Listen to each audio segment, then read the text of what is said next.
ito yung mga issues ngayon na kinakaharap natin na putang ina nakakatawa talaga. Pero may mas nakakatawa pa. Ang mas may nakakatawa ito mga bossing. Ang unemployment rate natin ay tumaas. Ibig sabihin 2.54 million, ha?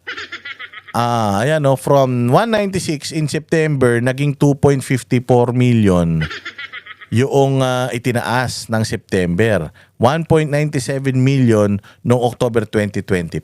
So, ibig sabihin, mas maraming mga Pilipino ngayon ang walang trabaho. Kaya siguro, yung iba pumapasok na sa mga sex trade.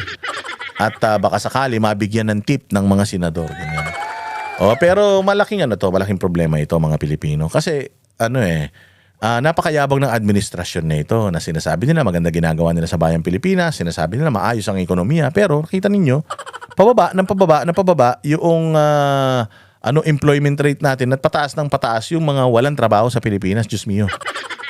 Akala ko ba maganda ang ekonomiya tapos walang trabaho yung mga tao sa Pilipinas? Ano ba talaga? Paano ngayon iti-twist ni Claire Castro ito at paano ngayon pasisinungalingan ni Bongbong ito? Palagay ko hindi alam ni Bongbong to. Pero kung sakali man alam niya to, matigas ang mukha nun, walang pakialam yun.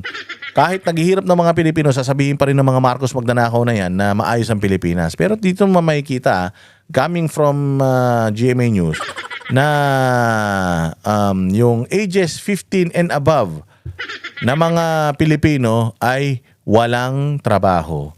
Karamihan or tumaas ang porsyento ng walang trabaho sa Pilipinas. Diyos ko, tangina kasi. Puro magdanakaw yung mga nasa Pilipinas Kaya ganyan So dito makikita mo talagang palubog tayo. And natatandaan ninyo si Bongbong Marcos nung unang 2 taon niya, walang ginawa yan kundi magbiyahe na magbiyahe. Kada biyahe niyan sinasabi niya may investor siya, may investment. Meron daw siyang nahikayat na mga mag-i-invest sa Pilipinas. Pero makikita mo, tumataas yung unemployment rate natin. So ibig sabihin, budol. Yung sinasabi niya, mga pangako sa kanya na investment, wala nga. Pulbos. Di ba? So yan ang unemployment rate natin. At hindi ka ba naman mabibwisit? Paano? Napakademonyo ng mga politiko sa Pilipinas. Di ba? Pinapasole ng PhilHealth yung 60 billion. Pinapasole. Ngayon, nagastos na kasi yun Kaya ngayon yung sinasabi natin na ginigisa tayo sa sarili nating mantika. Mabilis daw maibabalik, sabi nitong putang inang garin na ito, mabilis daw maibabalik yung pera na ninakaw sa PhilHealth. Kung kukunin daw sa 2026 budget, imaginein mo. Kinuha nila, nilagay nila sa mga palpak na flood control projects yung mga pera. Tapos ngayon, kukunin sa taong bayan yung pangbayad. Sinisingil ng Supreme Court ang gobyerno ni Bongbong Marcos na isole yung pera ng PhilHealth. Tapos ang plano nitong mambabatas na ito, si Deng Bakshakwin, itong hudas hayop na ito na sigurado ko sinusunog ang kaluluwa nito sa impyerno dahil sa daming namatay na bata doon sa itinurok niyang gamot na putyang ina, ayaw nila mag-expire kaya itinurok na lang nila sa mga bata at ang daming namatay dahil dyan sa bakuna nito ni Garin nung panahon ni Pinoy Deng Baksha yun mga bossing, ang daming namatay doon. Ngayon, ang panukala niya, ang tao ang magbayad doon sa inumit na 60 billion ng PhilHealth. Imagine nyo, kinakaltas na to sa sweldo natin buwan-buwan tong PhilHealth. Kinuha nila. Tapos ngayon, kakaltasan pa rin tayo sa PhilHealth. Tapos kukunin pa nila sa buwis ng taong bayan yung 60 billion para ipang-cover dito. Yung 60 billion na yan, di ba sinabi ko nga sa inyo, magkano yung tulay? Magkano yung tulay na ginawa sa Bukana Bridge? Yung Bukana Bridge, 3.5 billion. 3.5 billion. Ilang tulay sana magagawa nito? Imagine mo, imbis na mapunta yung pera na yan sa serbisyo, mapupunta sa buno ng utang ng putang inang administrasyon ni Bongbong Marcos na magnanakaw. Dapat talaga mapakulong to mga puki ng ina nito Sobra-sobra ang kahayupan na ginagawa sa Pilipinas nito Di ba sinabi ko na yan sa inyo? Pinagmalaki ni Bongbong yan Isosole natin yung 60 billion pesos. Meron tayong savings. Imagine, pinagtawanan pa nga ni Inday yan. Paano ka magkakaroon ng savings? Deficit ka.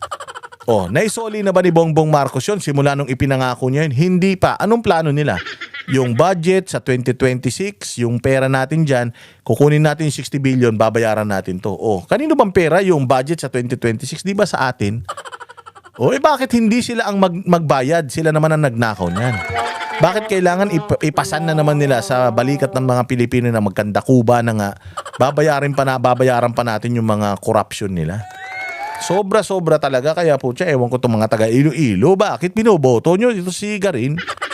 Ay, ito sindikato ito.